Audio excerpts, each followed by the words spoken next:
नमस्कार, दिव्य ज्योति चैनल में आप सभी का हार्दिक स्वागत है। 2 अगस्त से 18 सितंबर के लिए मंगलदेव मिथुन राशि में गोचर कर रहे हैं और उसका वृश्चिक राशि पर क्या प्रभाव पड़ेगा, आइए जानते हैं आचार्य कुसुम लता त्यागी जी से।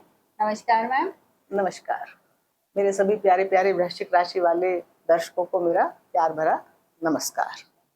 आज हम बताने जा रहे हैं कि बुध ये मंगल देव जो है ना, वो बुध की राशि में आ रहे हैं। तो बुध उनके साथ उनकी मित्रता नहीं है, शत्रुता है आपस में। तो वो अब आपकी राशि में के हिसाब से आपको क्या प्रभाव देंगे या आपको क्या सावधानियां बरतनी होंगी, उसके बारे में हम चर्चा करते हैं। तो सबसे पहले हम ये जानते हैं कि ये जो है लग्न भाव है। अगर यहाँ पर 8 नंबर है और चंद्रमा नहीं है तो ये वृश्चिक लग्न है, इसको वृश्चिक लग्न बोलते हैं। और अगर यहाँ पर साथ में चंद्रमा भी आ गए तो आपका वृश्चिक लग्न भी हो जाएगा, यानी कि लग्न भी वही और राशि भी वही। और अगर आपके कुंडली के और किसी भाव में 8 नंबर के साथ चंद्रमा है तो हो सकता है आपका लग्न कोई और हो, लेकिन फिर भी आपकी राशि वृश्चिक बनेगी। तो फिर ये वीडियो आपके लिए है। तो सबसे पहले हम जान लेते हैं कि वृश्चिक राशि वाले लोग कैसे होते हैं, उनका स्वभाव कैसा होता है। जैसा कि आप देख रहे हैं चित्र में कि वृश्चिक का मतलब है बिच्छू। तो बिच्छू क्या होता है, बिच्छू का स्वभाव कैसा होता है? बिच्छू जो है वो जमीन के अंदर गड्ढों में अंदर छिपके रहते हैं। वो ज्यादा किसी के साथ सामने आके अपनी बातें नहीं दिखाना चाहते, अपने छिपके ही काम करते रहते हैं, उन्हें जो भी करना है। और बिच्छू का डंक बहुत खतरनाक होता है, लेकिन वो किसी को बेमतलब मारता नहीं है, डंक नहीं लगाता वो किसी को।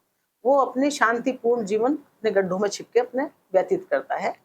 शांति उसको पसंद होती है और वो किसी के जीवन में दखलंदाजी करना भी वृश्चिक राशि वाले नहीं चाहते।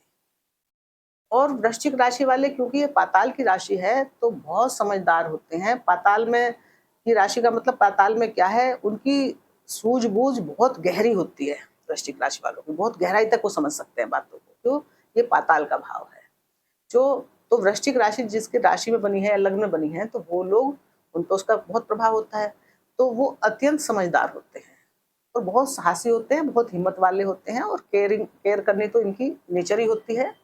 और बिना मतलब के ये फालतू बोलते भी नहीं है, उतना ही बोलते हैं जितना जरूरी है। हाँ, इनको अगर कोई इनका बिच्छू का क्या है, कोई रास्ता रोकेगा, कोई इसके ऊपर पैर रखेगा तो वो डंक मारना उनको आता है, पर बिना मतलब वो किसी को परेशान नहीं करते। तो वृश्चिक राशि वाले लोग बहुत शांत, समझदार और छिपके अपने ही कामों में करने, वो हाईलाइट नहीं होना पसंद करते कि लोग उन्हें जाने या पूछे। वो सब कुछ करते हैं, बड़ी अच्छी लाइफ जीते हैं, लेकिन किसी को शो नहीं करते किसी को कि रोज फोटो खींची और सोशल मीडिया पर लगा दिया। उस तरह का उनकी नेचर नहीं होती। वो बहुत कुछ बड़े बड़े काम करते हैं लेकिन शो नहीं करते। उनको लोग अपने आप स्वयं से ही जान लेते हैं उनका जब बढ़िया अच्छे काम करते हैं, पर वो किसी को शो करने की कोशिश नहीं करते कि मैं क्या हूँ। दूसरे लोग ही समझ लेते हैं उनके कार्य देख के अच्छे अच्छे। बहुत समझदार और बहुत गहराई तक बात को समझने वाले, बिना मतलब किसी के मामलों में डंगा नहीं डालते। अब हमारी जो बात चल रही है वो चल रही है मंगल देव पर। मंगल देव क्या है, वृश्चिक राशि वालों के मालिक ही बने, राशि के स्वामी बने या लग्न के स्वामी बने। अब ये आ गए हैं मिथुन राशि में। अब मंगल का जो मंगल के जो कारक हैं, मंगल का जो मतलब है वो है साहस, ऊर्जा, जल्दबाजी और कामों को फटाफट निपटाने की आदत कि जल्दी करो। वो मतलब उनको ऐसा नहीं है काम पड़ा है तो कल को कर लेंगे, सुबह को कर लेंगे, दोपहर को कर लेंगे। उनको लगता है कि जो काम है तुरंत करो। बड़े समझ बूझ के और बड़े अच्छा रूटीन ये लोग रखते हैं। मतलब हर कोई इतना अच्छा रूटीन नहीं रख सकता जितना इनका वृश्चिक राशि वालों का होता है, क्योंकि इनका हर काम बिल्कुल एक कायदे से चलता है। तो अब ये चले गए हैं बुध की राशि में, आपके अष्टम भाव में।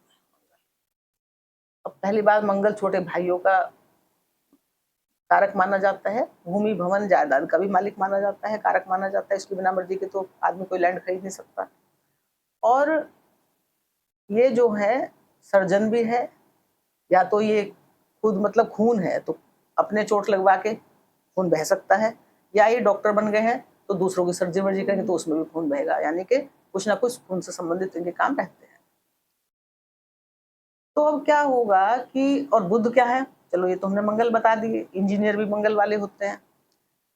बुध क्या है, बुध की राशि में, बुध के घर में बैठे ना ये, तो बुध है बहुत समझदारी, मिथुन राशि वाले कैसे होते हैं, बहुत बुद्धिमान होते हैं, बहुत शांत होते हैं, मिथुन राशि है ये। और वो जल्दबाजी बिल्कुल नहीं करते, वो हर काम को, बुध क्या है, पठन और पाठन है, लेखन और पढ़ना, लिखना पढ़ना ही तो है। तो जब वो उसकी राशि में आते हैं तो बुध तो चाहते हैं कि हर काम को लिख पढ़ के करें और समझदारी से करें, जल्दबाजी ना करें, पहले खूब आगे तक का सोच लें। लेकिन मंगल के दिमाग में रहती है तेजी, क्रोध, क्रोध भी इनका ही है, जल्दबाजी, रोग, रिपु और ऋण के भी यही कारक हैं। कर्ज वर्ज ज्यादा होते हैं तो मंगल की वजह से होते हैं। तो अब उन सब के ये स्वामी बने।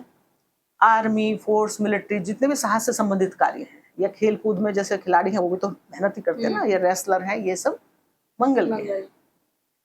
और बुध बुद्धि है और हमारी वाणी की कुशलता है कि कैसी कुशलता से, तो बुध तो वाणी को बहुत सोच समझ के चलाते हैं। और मंगल को वाणी इतनी, मंगल वाले जो हैं, मंगल का जो स्वभाव होता है वो क्रोध में कभी भी या तो कुछ बोलेंगे नहीं, बोल देंगे तो गड़बड़ भी बोल सकते हैं, जल्दबाजी में, गुस्से में। तो अब आपके स्वामी जो हैं वो आ गए हैं अष्टम भाव में, बुध के घर में। यहाँ बुध का घर है, बुध की राशि है, तो मंगल लग्नेश होके अष्टम भाव में आ गए। तो यानी कि आप स्वयं हो वो। और अष्टम भाव कुंडली का सारे भावों में सबसे खराब माना जाता है। आपका एक राशि जो है आपकी मंगल की छठे भाव में पड़ी, एक आप स्वयं है, आपका व्यक्तित्व है, और आप चले गए हैं, मंगल चले गए हैं अष्टम में। तो जब लग्नेश मंगल होके यहाँ जाएंगे तो वो अच्छा नहीं है, क्योंकि अष्टम भाव को अच्छा नहीं मानते। तो लग्नेश होके जब अष्टम में जाएंगे तो क्या है, ऊपर से राहु की 5वीं दृष्टि भी है यहाँ पे। तो जब किसी भाव का, वो भी खासकर अष्टम भाव का, राहु और मंगल दोनों से संबंध बन जाता है तो वहां दिक्कत हो सकती है। तो ये अचानक का घर है, ये घर किसका है, अचानक, अचानक ट्रांसफॉर्मेशन का। तो आपको बहुत ध्यान रखना है कि अचानक से कोई चोट चपेट ना हो जाए, कोई सर्जरी ना करवानी पड़ जाए, मतलब कुछ भी छोटी मोटी सर्जरी भी हो सकती है। मतलब दिक्कत यहाँ पे, ये मंगल अष्टम भाव में, अच्छी इनकी मनपसंद का घर नहीं है ये। मतलब घर तो फिर भी चलो अष्टम खराब ही है, लेकिन राशि भी अच्छी नहीं है जो इस समय बुध का घर बनाया ये। तो यहाँ पर ये अनकंफर्टेबल है। और ये जो है, तो आपको जो है अचानक से कोई परेशानी ना हो जाए, कोई दिक्कत ना हो जाए, इस बात का ध्यान रखना है आपको। अभी जो है ये मंगल रहेंगे 18 सितंबर तक। तो 2 सितंबर तक तो, क्योंकि राहु के नक्षत्र में रहेंगे, तो आपको अपना ज्यादा ही ख्याल रखना है इस समय। और ये दाम्पत्य जीवन है, उसका सुख भी है मंगल। तो यहाँ से दाम्पत्य जीवन का धन है ये, तो क्या करना है, ये घर ससुराल का भी है। अब आपको मतलब किसी को भी कोई कर्ज वर्ज नहीं देना है, ना कर्ज लेना है इस समय पे, ना कर्ज देना है, नहीं तो दिक्कत हो जाएगी। कोई आपसे उधार मांगना है तो इस समय को निकाल दें आप। फिर मंगल आपके यहाँ आ जाएंगे, कर्क में, भाग्य में आ जाएंगे तो अच्छा हो जाएगा जब 18 सितंबर को आ जाएंगे। लेकिन अभी स्थिति नहीं है।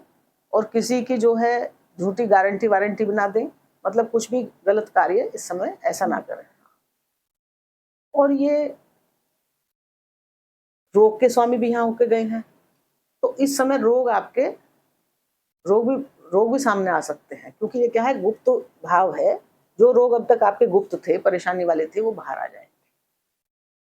उसमें दिक्कत हो सकती है, क्योंकि जब भी छठे भाव का स्वामी इसमें जाता है तो रोग आते हैं, रोग भी दिखाते हैं कि मतलब ये गुप्त रोग, गुप्त भाव है ना, तो गुप्त रोग आपको हो सकते हैं इस समय। पर एक इसमें मुझे थोड़ा ठीक भी लग रहा है एक तरीके से, क्योंकि ये षष्टेश भी बने हैं छठे भाव के स्वामी, और छठे भाव के स्वामी 8वें में चले गए। मंगल छठे भाव के स्वामी होकर 8वें में चले गए हैं। तो जब कुंडली में छठे, 8वें, 12वें तीनों बुरे भाव हैं, इनके स्वामी आपस में एक्सचेंज हो जाए या कोई किसी दूसरे घर में चला जाए, तो ये एक विपरीत राजयोग का निर्माण करता है। अब राजयोग तो इसमें आ रहा है, लेकिन वो बाद में आ रहा है, बाद में आ रहा है। सबसे पहले तो क्या है, विपरीत, यानी कि कठिनाइयां तो आपको फेस करनी पड़ेंगी। किससे, रोग से, रिपु से और ऋण से। इस समय रोगों से भी दिक्कत आ सकती है, शत्रुओं से भी दिक्कत आ सकती है, और कर्जे से संबंधित आपको परेशानी हो सकती है। लेकिन बाद में क्या होगा कि आप परेशानी तो झेलेंगे, लड़ेंगे इनसे, लेकिन फिर क्या होगा, कि आपको सफलता मिलेगी, क्योंकि ये पाताल का भाव है।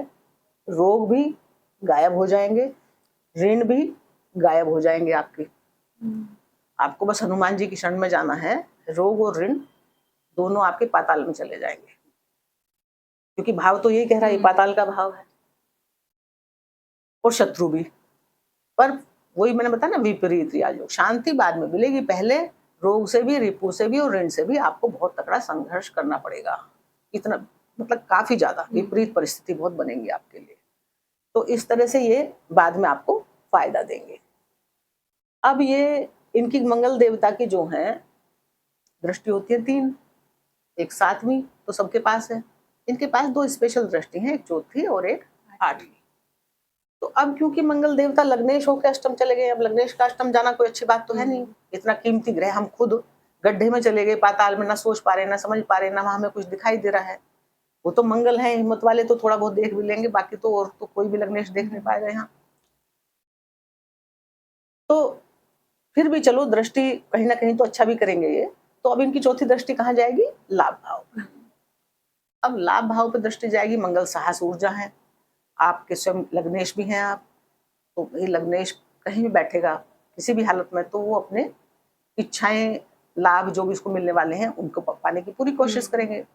तो ये आपको गेन, मतलब लाभ लेने के, ये आप मंगल यहाँ पे बहुत मेहनत करेंगे, मेहनत से लाभ आपको मिलेंगे भी लाभ आपको, पर बहुत मेहनत करनी पड़ेगी।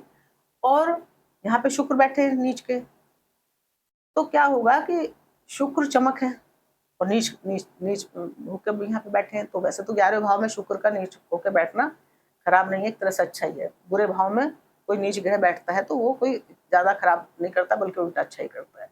पर फिर भी क्या है कि कोई ऐसा हो सकता है कि आपको यहाँ से कोई ऐसी चमक दिखाई दे, शुक्र बैठे ना वहाँ, कि आपको वो चीज, कोई इन्वेस्टमेंट या कोई चीज लेना या किसी चीज में फायदे की बात सोच के आप सौदा कर रहे हैं कि इसमें बहुत फायदा होगा, पर वो शायद उतनी अच्छी ना निकले बाद में जितनी आपको इस समय दिखाई दे।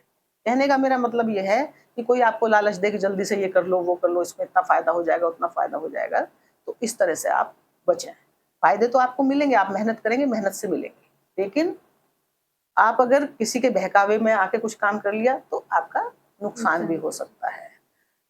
अब यहाँ पे आपको क्या करना है कि बड़े भाई बहनों का भाव हो गया, उच्च अधिकारियों का हो गया, और इसका हो गया मित्रों का हो गया।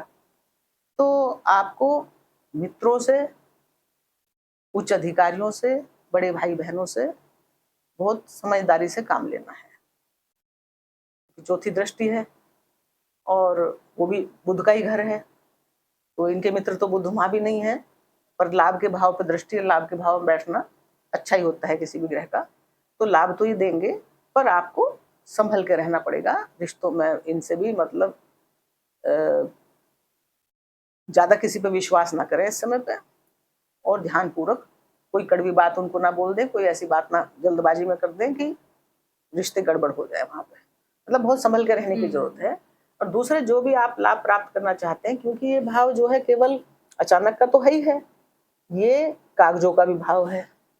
वसीयत हो गया, टैक्स के संबंधित कागज हो गए, बीमे से संबंधित कागज हो गए, तो आपको कागज बहुत संभाल के रखने हैं। एक बार चेक कर ले, उन्हें निकाल के संभाल कर रख दें, कब जरूरत पड़ जाए कुछ है तो उसका बहुत, क्योंकि बुध के घर में है तो बुध कागजों से संबंधित है ना, तो बुध हर समय कागज आगे लाएंगे। अगर कागज की समस्या कहीं भी हो गई तो दिक्कत हो जाएगी। जैसे ये आपने मान लिया वाहन चला रहे हैं आप, यहाँ पे गाड़ी रोक ली पुलिस वाले ने आगे और आपके पास कागज पूरे नहीं मिले तो दिक्कत हो सकती है इस समय। तो आपको जहां इनकी दृष्टि जा रही है, जहां ये बैठे हैं, उनसे संबंधित कागजों का, या जो भी आप खरीदने जा रहे हैं, जो बेचने जा रहे हैं, कागजों का स्पेशल ध्यान आपको रखना है। तो यहाँ इस तरह से गेन तो आपको दिलवाएंगे बहुत, क्योंकि मंगल साहस उत्साह के हैं और लग्नेश हैं, तो वो सफलता दिलवाएंगे, लेकिन आपको थोड़ी सावधानी यहाँ पे बरतनी पड़ेगी। अब इनकी जो दूसरी दृष्टि है वो जाएगी धन भाव पे।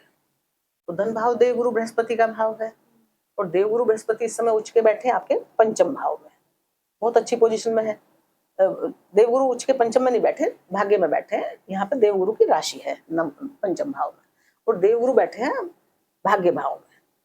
तो देवगुरु आपको बहुत हेल्प दे रहे हैं, यानी कि कोई भी जो दिक्कत मंगल से संबंधित हो रही है, तो ये लग्न को देख रहे हैं ना, तो आपका ये लगन पे 5वीं दृष्टि इनकी पड़ेगी गुरु की यहाँ पे, तो बचा कौन रहे आपको हर कष्ट से, हर परेशानी से। देव गुरु बृहस्पति उदित हो गए हैं, जो 9 तारीख को, वो आपको बहुत लाभ इस समय देंगे, आपको मानसिक शांति देंगे, आपको इन झंझटों से भी बचाएंगे, जो ये कर्जे वर्जे की और बीमारी की तकलीफ की, मतलब आपको उबार के ले जाएंगे इनसे, क्योंकि लगन को देख रहे हैं।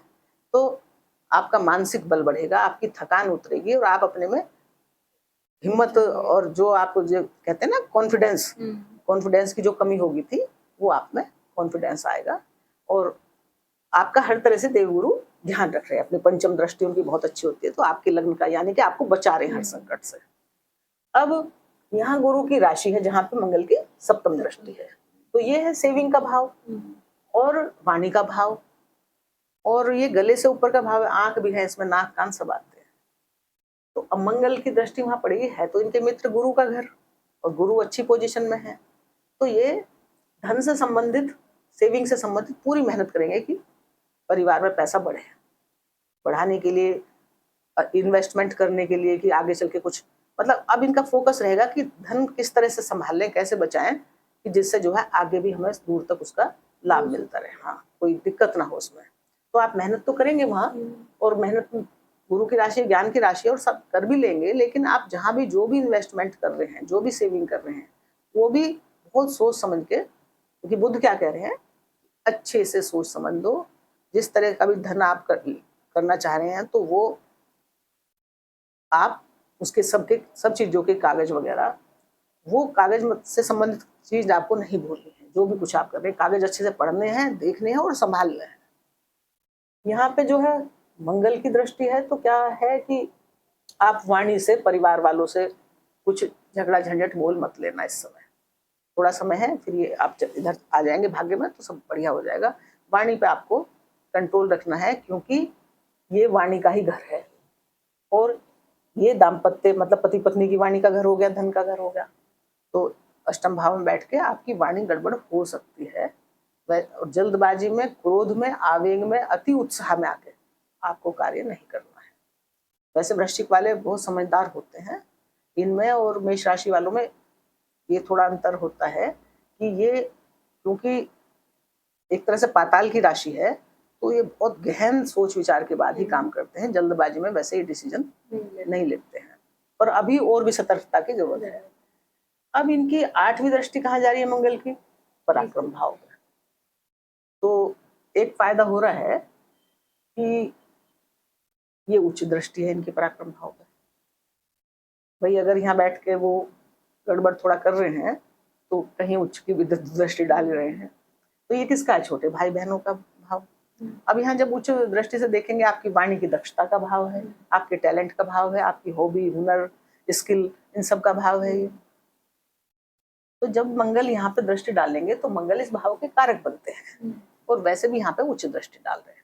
इन सब चीजों से आपको फायदा होगा, छोटे भाई बहनों से फायदा होगा आपको, और जो भी आपका इनसे संबंधित, मंगल से संबंधित कोई कार्य है, यानी कि खेल कूद में है आप, या आप जो है, ये मीडिया का भी भाव है ना, मीडिया से संबंधित हैं आप, जो हैं वकील हैं, टीचर हैं, और कोई मतलब स्पीकिंग से संबंधित जो भी आपका कार्य है, बोलने से संबंधित, बोलचाल से संबंधित, उसमें ये आपको फायदा देंगे। पर फिर भी आपको थोड़ा सा वाणी पे, यहाँ भी छोटे बहन भाइयों के साथ, पड़ोसियों के साथ अपनी वाणी को संभाल के रखना है, जल्दबाजी को संभाल के रखना है, और क्रोध को संभाल के रखना है। अब क्या है कि ये तो हो गई इनकी 7वीं और 8वीं दृष्टि। अब आपका ये दाम्पत्य, मंगल जो है इसके तो कारक होते ही हैं भूमि भवन के, लेकिन इस समय क्या है कि वो अष्टम भाव में जा रखे हैं, तो भूमि भवन से संबंधित राहु आपको घर बनाने के लिए चौथे भाव में आपको बेचैन करेगा कि भाई कुछ घर बना लो, कुछ वो कर लो, क्योंकि राहु जब चौथे भाव में होते हैं, तो राहु क्या है, भूख है, जहां बैठता है वहां से संबंधित भूख को बढ़ाता है, कि वाहन ले लो, जमीन ले लो, और आप ले भी सकते हैं, लेकिन अभी थोड़ा आप ठहर जाएंगे, क्योंकि मंगल अष्टम में है तो अपने भाव से 5वें हैं, पर लगन से तो अष्टम में है, तो थोड़ा आपके लिए अच्छा रहेगा। हालांकि इच्छा आपकी पूरी हो जाएगी, लेकिन अभी थोड़ा मतलब ठहर जाएं, कम से कम 2 सितंबर तक के लिए तो ठहर ही जाए। उसके बाद ये फिर भी पुनर्वसु नक्षत्र में आ जाएंगे, के गुरु के नक्षत्र में आ जाएंगे, फिर बीच में राहु के नक्षत्र में आएंगे, तो आपके दिमाग में बड़ी जल्दबाजी रहेगी, कर ले कुछ ना कुछ। पर अगर आप करना भी चाहें तो फिर आपको बहुत समझदारी रखनी पड़ेगी। बहुत मतलब हर चीज के कागज वगैरह आप देख ले, चारों तरफ से आप संतुष्ट होकर तभी आप भूमि भवन या कोई घर बनाने का काम सोच रहे हैं। हालांकि गुरु तो बनवाएंगे, आपके उच्च के गुरु हैं, ये भी घर की राशि में बैठे हैं, तो आपको घर तो आपको मिलना चाहिए। लेकिन आप थोड़ा सा और संभल के ढंग से काम करें, क्योंकि राहु भी घर के लिए बेचैन कर रहे हैं आपको। मंगल को थोड़ा सा या तो पुनर्वसु में जाने दें या इनको भाग्य स्थान में आ जाने दें, तो आपके लिए अच्छा रहेगा। तो इस तरह वृश्चिक राशि वालों, मंगल आपके लिए अच्छा है, बस आपको क्या है, चोट चपेट सर्जरी वगैरह से बचना है। अंधेरे में, सुनसान में रात में गाड़ी ना चलाएं, अंधेरी जगह पे कहीं जाएं भी ना रात में। और मतलब थोड़ा रिस्क लेने से बचें, मतलब कोई भी किसी तरह का यात्रा वात्रा में रिस्क लेने से बचेंगे, अच्छा रहेगा। अगर यात्रा कोई करनी पड़ भी रही है तो यात्रा से संबंधित सब कागज संभाल के अपने साथ लेके जाएं, ताकि आपको वापस बार बार ना आना पड़े कि ये भूल गया, ये छूट गया, वो वाली। और जल्दबाजी में, अति उत्साह में आके फटाफट ऐसे काम नहीं करना है। जो भी काम करना है आपको बहुत सोच समझ के करना है। वैसे आपको लाभ भी प्राप्त होंगे, धन के भी दरवाजे खुलने, पराक्रम से भी कोई कमी नहीं है, क्योंकि मंगल आपके लग्नेश है और लग्नेश हमेशा शुभ चाहता है। बस अपने रोगों का, जो गुप्त रोग में बता रही हूँ ना, तो उनका ध्यान रखें, कोई तकलीफ ऐसे गुप्त ना हो जाए, उनका इलाज वगैरह, जो अगर आपको कोई तकलीफ पहले से चल रही है तो उसका परामर्श डॉक्टर से जरूर लें। और सावन मास की आपको शुभकामनाएं। आज तो महाशिवरात्रि है, आप सभी दर्शकों को मेरी तरफ से बहुत सारी हार्दिक शुभकामनाएं, और हमारी भी आपको शुभकामनाएं, और इन्हीं शुभकामनाओं के साथ आपको नमस्कार।